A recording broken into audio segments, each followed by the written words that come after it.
For more on this, we are joined by AJ1 Beirut Lebanon থেকে আমাদের correspondent. সাথে সরাসরি যোগ দিচ্ছেন লেবানন প্রতিনিধি মালেক জাদা। ধন্যবাদ মালেক।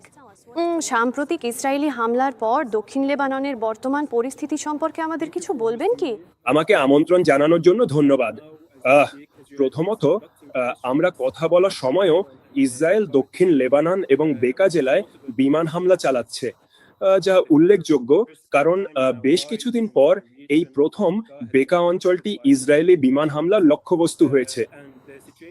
এবং পরিস্থিতি আসলে আস্তে আস্তে আরো খারাপ হচ্ছে। তাই আমরা বিভিন্ন অঞ্চলে একই সাথে ক্রমাগত ইসরায়েলি হামলা দেখতে পাচ্ছি। ইসরায়েলের উচ্ছেদ আদেশে বাসিন্দাদের প্রতিক্রিয়া এবং সেখানকার সর্বশেষ খবর কি? সেখানের মানুষের অনুভূতি কি? এ বিষয়ে বিস্তারিত বলবেন কি?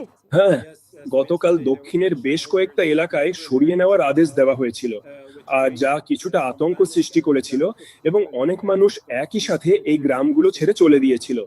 আর এর ফলে সিডন এবং বৈরুতের দিকে যাওয়ার রাস্তায় প্রচুর যানজটের সৃষ্টি হয়েছিল।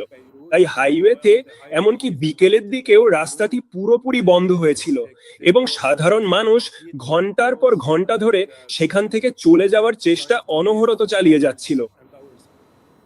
হিজবুল্লাহ নেতা নাইম কাসেম তার সাম্প্রতিক বার্তায় যুদ্ধবিরতি নিয়ে কি বললেন?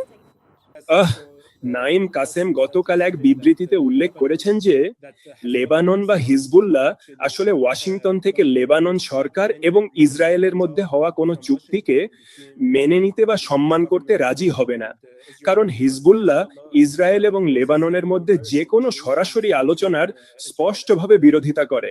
এবং নাইম কাসেম আরো বলেছেন যে হিজবুল্লাহ ইসরায়েলি হামলার জবাব দেওয়া অব্যাহত রাখবে এবং লেবানন সরকারকে ইসরায়েলের সাথে আলোচনা থেকে সরে আসার আহ্বান জানিয়েছেন।